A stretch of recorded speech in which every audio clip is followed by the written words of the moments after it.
Шинжлэх ухаан технологи зогсолтгүй хөгжихийн хэрээр зарим технологийн шинжилэл бидэнд амьдран буй ертөнцтэйгээ харьцах шин боломжуудыг олгосоор байна.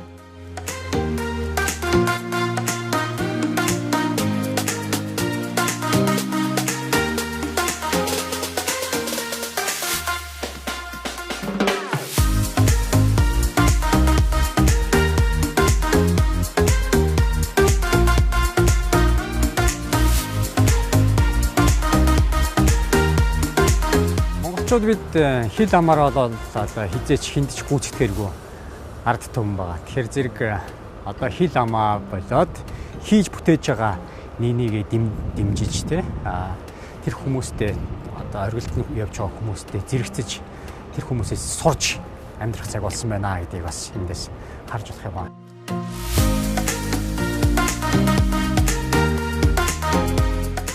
Энэ үед хэрэглэгч биш санаачлагч, үйлдвэрлэгч болоход боловсрал чухал үүрэгтэй. Энэ боловсралыг хаанаас сурах вэ? Шанхай их сургуульд суралцж байгаа бусад гадаад оюутнууд ямар төрлийн мэргэжлийг төлхөө сонгож авч суралцж байна?